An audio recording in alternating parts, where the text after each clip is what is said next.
Okay, I am live again, but this time maybe to an empty audience other than the replayers because apparently I had a lot of microphone issues cutting in and out. So, this is going to be my more clear audio, hopefully. And if you happen to be hopping on live because of this live stream, say hello. If you're on replay, say hello.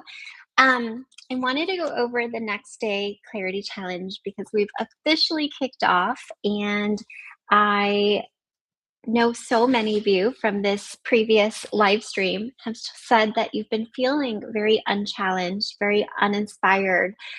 You're wanting more growth, you're wanting more uh, flexibility and freedom. So I just want you to know that we are going to make a change, but we're not doing it overnight. We're going to make it into a very steady process because so many of you have been hustling for so long. So, we're going to really break down career clarity together.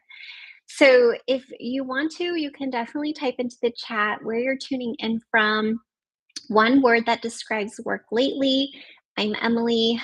I'm from Phoenix and I feel invigorated because I love doing this type of work and I've really been looking forward to this 3-day challenge with you.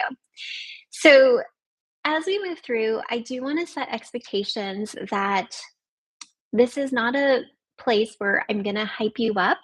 It's not a place where I'm here to convince you to quit your job. And I'm definitely not here to pressure you into figuring out your entire career in the next 30 minutes or 3 days. This challenge is going to be about clarity, but not coming from a place of urgency. I have a lot of clients who are really good at problem solving, and they tell me time and time again what they find most useful in our sessions is the ability to slow down enough and create a space where they can hear themselves again. That's actually been more useful than figuring out the right thing to say or the next strategy or execution. So that's what we're going to do here over these next 3 days. And I want to remove the same pressure that keeps a lot of women stuck, which is thinking that they need one title, that one perfect job title to put into a search bar because if they know just what title to put in, everything would click. Because the truth is, there's a lot of job titles out there that are varying by nature. There's also a lot of paths that you could be fulfilled in. There's a lot of directions that you are qualified for. So, this challenge is about narrowing in on a working direction and getting clear on your next aligned step. So, instead of obsessing over the right title, we're going to start with something much more supportive. And in the workbook, we're actually starting off with number 4, which is I really want to know from you, how do you want to be in your work? I saw some people share in the chat that they want to be more creative, more challenged. They want to be more expressive. Some people said that they want to be more relaxed and they're not in a season where they just want to climb a ladder. Not everyone in their career needs to be climbing a ladder all the time. So, let me know in the chat or fill it out yourself. Like, what do you want to be? How do you want to show up? What do you want to express? Because to me, I always say we are not human doings, we're human beings, right? So when your way of being is off, what you're doing, it doesn't matter what I'm doing. When my being is off, it doesn't matter what I'm doing, right? You can be doing exactly what you're meant to be doing. But if your environment isn't set up for success, it won't really matter, right? You're going to feel like something is off. So when I work with my clients, it's very important to get clear on the come from energy. I want to know like how you want to be because then that informs us what we need to do next. And I share this because we're all unique individuals, right? And we all have different needs, we all have different desires, our strategies work differently for us. So let's zoom out, and I want to share the big picture of what you can expect over these next 3 days. Today, we're going to clarify on why you're feeling the way that you do, which may be stuck or overwhelmed, and what's zapping your spark.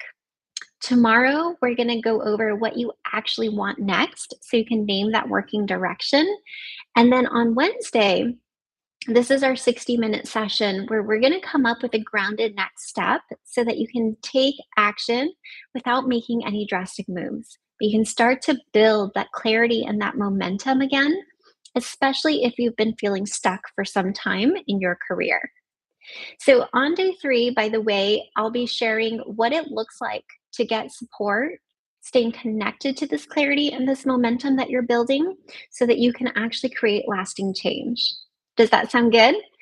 All right. So, I want to know from you, just take a moment to think about how long have I been unsatisfied or tolerating my current job? So just take notice. I think in the chat, I saw someone put 15 years, which was the highest, but anywhere from months to years, I just want to acknowledge it is very normal. As humans, many of us don't like change. Change is scary, right? It's easier to tolerate the familiar hell, so to speak, than the unknown dream. And that's what our subconscious does. It really protects us from making any type of change that feels too stretchy, too big at once. So I was sharing that a lot of us may be feeling like this market is so crappy right now. All we hear about are layoffs and AI and technology and da da da da. Like, shouldn't I just be grateful for having a job right now? And for me, I'm a very big believer in abundance. I believe that wanting more than stability doesn't make you ungrateful, it doesn't make you dramatic.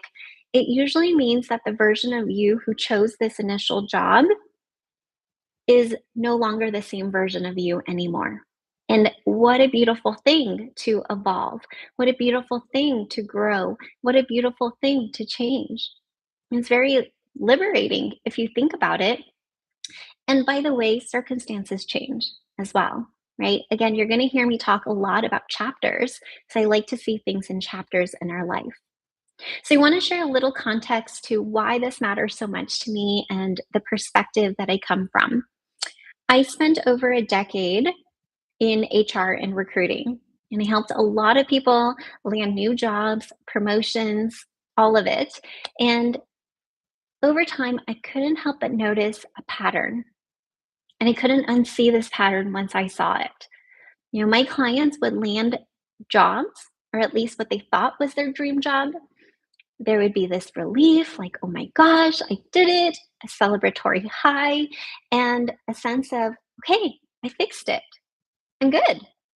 And then months, sometimes years, but sometimes months later, I get messages like the honeymoon period wore off.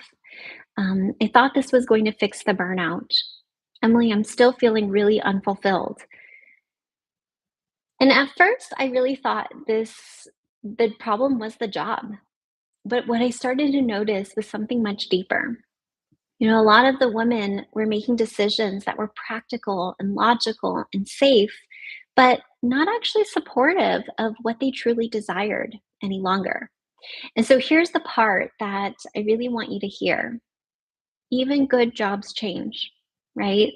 I mentioned earlier, circumstances change, teams shift, leadership changes, layoffs happen. So the issue wasn't just finding a better job. I noticed a pattern that women didn't fully trust themselves to navigate the change without spiraling. They didn't have a clear internal compass to return to when things got messy. And that's when I stopped focusing on only just landing the next job, but really helping women get clarity on who are they? What do you actually want? How do we build the self trust underneath it to go after it and have the courage and the momentum to make it into a reality? Because the last thing I really want you to do is take another band aid job, right? And I know a lot of women that I speak to, they say, I just want to feel more confident. At the end of the day, I want to feel more confident. And Confident just means self-trust, right? It comes from the Latin word fidere, meaning to trust. Con means with. So with trust in self is where the word confidence comes in. So here's really what I want you to follow along with. And in this workbook, you can go in and fill in the blanks. Most smart, capable women are not stuck because they're lazy, indecisive, or lost. They tell themselves these things, but they're actually stuck because they're trying to make big decisions while completely exhausted. How many of you feel like you're putting out fires all day? You're attending all the meetings, you have all these things filled up on your calendar, the deadlines, the household stuff, the child, all of the things that come up in your personal life. And then somehow, after a long work day, you're expected to come home and map out your future. It's a lot. And that's not how clarity works. Clarity lives in our learning brain, not our survival brain. So, in our learning brain is when we get to think about creativity. We get to access the part and activate the part of our brains that like to find solutions. When you're tired, when you're overwhelmed, your brain is really prioritizing safety, not possibility. So it sticks with what is familiar, even when the familiar is mediocre. Right on cue, my 3-year-old is crying for me, but it's okay. Her dad is here. So I want to share that your brain, your survival brain, avoids uncertainty, even if the grass is greener. So instead of imagining what is possible, you wind up fixating on problems. And when you fixate on problems, you limit your scope, you limit your vision, you are kind of tunnel vision on all the things that are not possible or what's not working. And chances are you default to coping, right? I asked the group, what is your go to coping strategies? I saw shopping, I saw Netflix, I saw doom scrolling. For a lot of high achievers, too, there's even a sneaky coping strategy of working more, working harder, being productive, keeping busy, because that productivity gives us a sense of control. So these are strategies that served us for some time, but chances are they may be not useful or ineffective. Okay, and just to be clear, sometimes the answer really is a new job. If you're in a toxic environment or you're resentful, there is an exit door. But what matters first isn't the solution, it's understanding what's no longer fitting. Because when you make your next move from exhaustion, panic, helplessness, or hopelessness, you'll likely repeat the same patterns in a different role.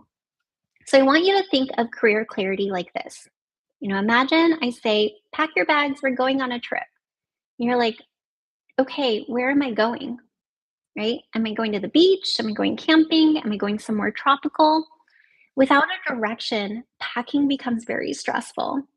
You end up second guessing everything, or you end up not even starting to pack at all. And that's what most people are doing with their careers, right? They're on autopilot. They're rushing to fix their resume, to apply to job boards, to network, without really knowing, where am I headed? Or where does my heart want to go?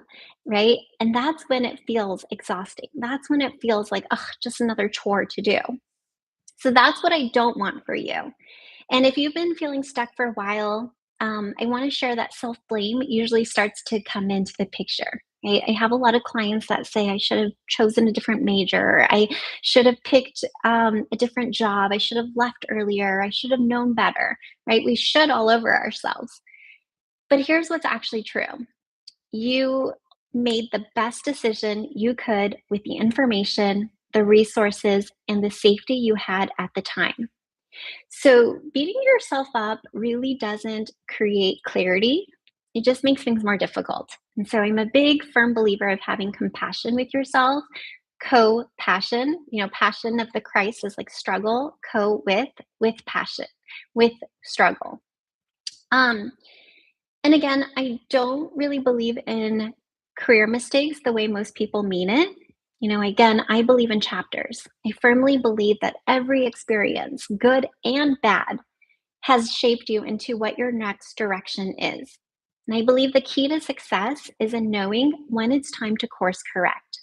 Okay, that's very important that we don't just stay idle, that we don't just tolerate, but we actually start to make the next step, make the next move. Okay, so this is the most important part of today. This is the fun part when we get into the workbook. And I want to talk about the type of burnout that isn't fixed by just taking a vacation. A lot of you are burned out and you think it's because you're working too much. That's true if you're working like 60, 80 hours a week and you have crazy stuff on top of it. But chances are most of you are experiencing misalignment burnout. Misalignment burnout is caused because many of you have been spending a long time doing work that no longer matches your values, your desires, or who you've grown into. Okay, so instead of asking, why can't I figure out what I want next? We're going to ask a better question. We're going to ask, where is the mismatch? So I really want you to grab your workbook and you're going to go through these three areas. You don't have to fill out all of it. Just think about which one is the loudest and I'll explain each one. So the first is a values misalignment. Values are your guiding principles. And when they're honored, that is what makes a valuable life or a valuable career. When they're being challenged, this is when you feel something is completely misaligned and you're unfulfilled, you're unsatisfied. So you want to fill in the blank. The value being challenged in my workplace is, what is that core principle? For some, it could be, I really value diversity, and I don't see that here. I really value integrity, and I'm just not getting that. I value fairness. I don't feel like I'm being respected, right? So really get clear on your values. The next one is desire misalignment. So is there something you want more of that you're just not getting? You can fill in the blank, I want, I desire, write it down and really allow yourself to declare it. Is it you want more money? Is it you want remote work? I have a lot of clients who feel like what they want is so stretchy or like too big, too impossible. And so they hold themselves back from even allowing themselves to dream it. But yet, when they get their offer letter, it often matches the exact number they've written down. So nothing is too big here. Allow yourself to stretch yourself. The next is belief or identity misalignment. So this is where we all have beliefs and stories in our head that we're carrying around that is no longer useful or effective, right? We all have lenses that we wear of how the world operates. We're all taught stories of what it means to be successful. And you can fill in the blank. I know a lot of you are here because you want a new job. So maybe you start with, in order to be hired, I have to, and allow yourself to think about what story is there. I'll give you an example. I have a client who works as an executive assistant. And for years, she's fast, she's reliable, she's always over delivering. And she's also growing very resentful. And what she actually really wanted was to be a strategist. She had a ton of brilliant ideas, but she was never seen for them.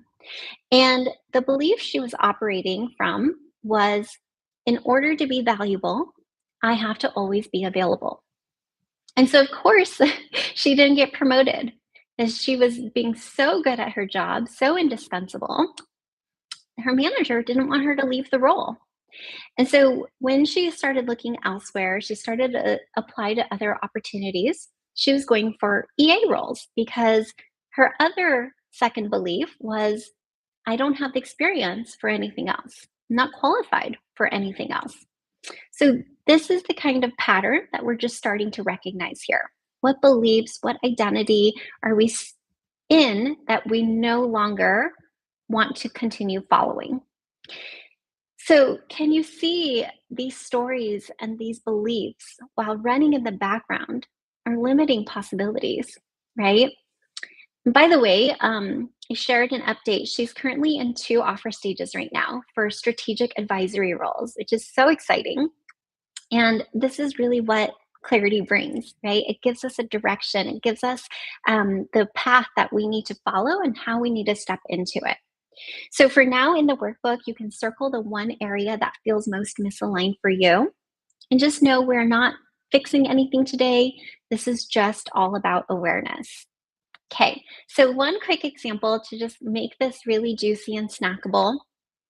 We had another inner magic client whose core value was autonomy. And yet she was working in an extremely micromanaged environment where they were even tracking her, like she had to log in her bio breaks. Like, that's how micromanagement she was experiencing. And the beautiful thing about naming this mismatch is she had clarity. And I'm a big believer of asking and making a request for what you want different. So she was able to ask her manager, is it possible to stop submitting these reports and instead just be measured on my outcomes? And the manager came back and said, no, this is against company policy. So with that clarity, she started to look externally, right? It wasn't an emotional decision anymore. It was grounded in, okay, this is my option, this is my choice. She ended up landing another role that didn't care about activity logs. And she's so much happier now, not because the job itself was misaligned, but because the value of trust is no longer missing. So I just really want you to see how this all comes together. And by the way, as you're going through this exercise, if nothing jumps out at you right away, that's okay. Just breathe, take your time with it. Tonight is not about fixing, there's no action steps. You know, so many of you are burned out. I know. I talk to so many of you that are just feeling so overwhelmed and stressed. So we're just allowing this noticing and not jumping into troubleshooting mode. Okay. So just name what's misaligned. Tomorrow, we're going to satiate the ego and we'll get clear on the next direction that fits you right now. But for those that are wanting a practical step, come back tomorrow, same time, same place. But that is it for now. Just allow yourself to be in this awareness bubble and soak it in. We're going to make progress each day in this 3-day challenge. I can't wait to support you. I actually see there's some people live right now, but I will send out this recording and I can't wait to see you on day 2. And again, if you're watching the replay, feel free to chat in here. I'm a little bummed that the chat disappeared on the first one, but the audio is much clearer here, hopefully. All right. Thank you guys so much, and I'll see you tomorrow.